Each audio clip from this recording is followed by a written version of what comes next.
Well, we're always hearing about the case for sharpness in our photography, but today I'd like to take the opposite view and consider the importance of softness.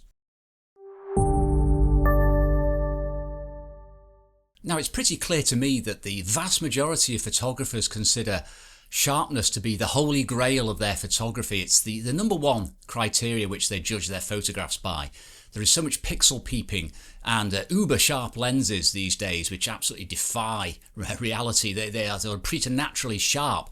But I don't think this is the only way we should be looking at our photography. Now, it's not to say sharpness doesn't have its place. I am keen on having sharp images where I need sharp images, but I consider it on a case-by-case basis. Some images have to be sharp for me, pin sharp, and the lenses have to be superb from corner to corner with absolutely ideal resolution and as many pixels as possible in there. But for an awful lot of photography, this just isn't the case. You see, sharpness has its place like any other attribute in photography, whether it be low noise, whether it be detail, whether it be colour, saturation, contrast, clarity, etc. It is just another attribute. And for me, it isn't actually the primary thing I consider within my photographs, and many times I will decide to make my images less sharp or go out and shoot with a camera or a lens which is intentionally blurry. It's also worth mentioning that the world isn't always sharp. I mean, if you get a nice bright sunny day with clear light and blue skies, it looks pretty clean and sharp. But if you get days where it's like today, howling a gale and raining, misty and foggy, that's not sharp. So sharpening up images or trying to make images of soft subjects look sharp can sort of jar a little bit in our minds. So what is it for me that makes softness so important? Well, first and foremost, for me, photography is all about invoking emotions. I've said it before, that I have to have an emotional response to a photograph. And it doesn't matter what that photograph was taken with. It could be a camera, it could be pinhole, it could be a mobile phone, I don't care. I must feel something when I look at that photograph. I must go wow, or I must be stirred in some way. It stirs me on to do other types of photography. Maybe it makes me want to go out and shoot more. But that emotional response can often come from a less than sharp image. See, I feel that blurry or soft images are more memory-like. I mean, when I think, we all think about pictures in the past or locations or scenes.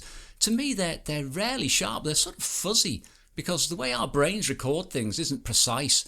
We make mistakes, we get things wrong, and the image is often distilled from the primary elements of a scene in our memory, and usually it's sort of, for me, a vignette around that as well. So if it's a beautiful day out, I may remember that beautiful loch or that mountain range, but I don't remember the detail in the twigs. I don't remember seeing every vein within that leaf. I don't remember every grain of sand on a beach. I just remember the beach. I remember the warmth. I remember the feeling under my toes. And somehow, for me, a soft or a blurry image brings back that memory far more strongly than a sharp one ever could.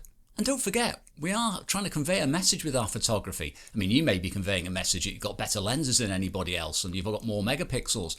But for me, I'm trying to convey a message of the place, a sense of being there. Now, if that's out on a windy hillside and it's blowing a gale, then not necessarily do I want sharp images with no movement in the trees, because that just doesn't sum up that sort of windy, wet weather for me.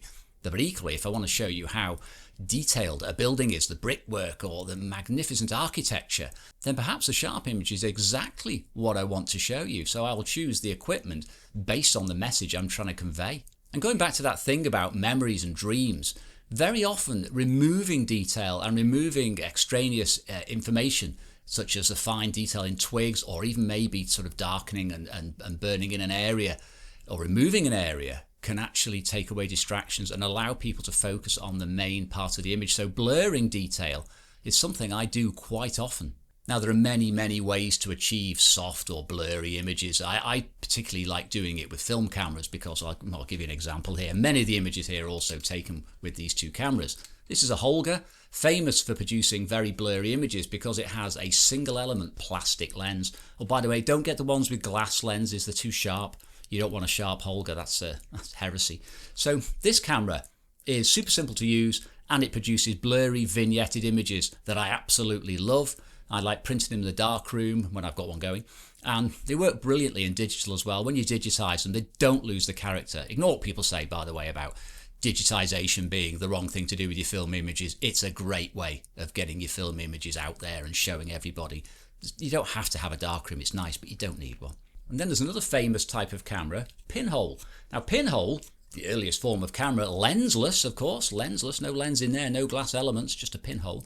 That is another brilliant way of conveying mood and emotion through your photography. You know, you put the film in, you pull the slider back for a few seconds and you push it again and you will get a soft image, an image which is soft overall. There's no sharpness in it, and you may get some vignetting in there. You can enhance that vignetting, and again it's that super smooth long exposure as well, which does go to convey a message of movement and wind and tide and rain and everything else. Absolutely fantastic tools. But don't think for 1 minute because you don't shoot film that you can't do it with digital cameras. I also use digital cameras creatively at times to produce blurry images. Now you can put different lenses on your digital camera. There's a couple here I've taken with a CCTV lens on my Micro Four Thirds cameras, and marvellous vignetting, and you can just control the aperture on these things, and they've got a horrendous bokeh. They've got about 3 or 4 blades in there which creates like a square aperture, but wonderful for evoking mood, very much like a Holga or a pinhole camera. And then of course there's things like the lens babies, the famous twisty tubey things with a couple of elements at each end. Not cheap, but very creative. And of course you can do it via processing if you like. Oh, by the way, if you've got a tilt lens as well, you can create that sort of diorama, that Toy Town look where only the centre of the image is in focus and the planes top and bottom go out of focus, which is really effective. So you can do it with various different types of camera. You're not limited just to film or digital. And the other 2 ways you can achieve it, of course, are you can do a bit of a camera shake, which is always tricky to get the right amount, or a little bit of intentional movement, or you could actually have it slightly out of focus. Just because your camera's got fantastic autofocus doesn't mean you have to use it. You can actually put it onto manual and miss focus.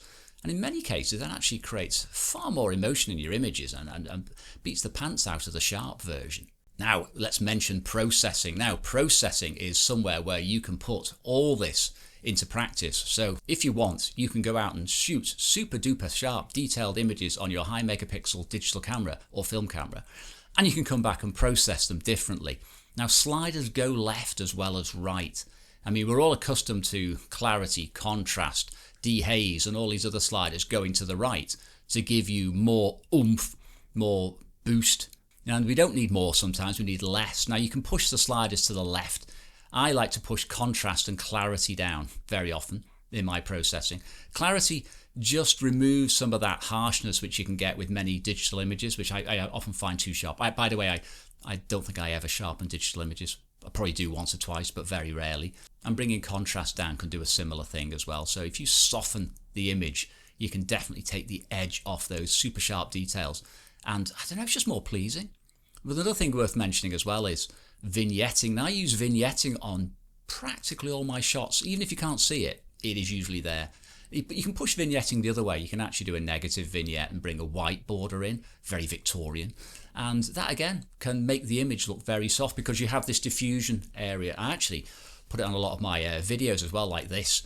And again, it focuses the information from the center of the frame into your eye. It takes your eye away from the edges, and it softens things down, and you can create that sort of softening effect in movies and on stills. I do it, as I said, all the time, so no need to worry about taking a soft image. You can do it in post later. So in summary, I treat sharpness as one of the tools I might or might not want to use when I'm taking a shot. If I want sharp images, I take sharp lenses. I will take a camera which can resolve lots of detail, and I will shoot very carefully with a steady hand or a tripod to get a sharp image. And it's probably worth trying these techniques on days when traditional photography doesn't work. Bright sun, no cloud, gin clear skies, awful for me for traditional photography. Great with a pinhole or a Holga or a CCTV lens or a bit of heavy processing. Do whatever you feels right, but don't be a slave to sharpness. So thanks very much for watching as ever. Hope this was useful for you. Maybe try it out in the future on some trips, and I'll see you again soon.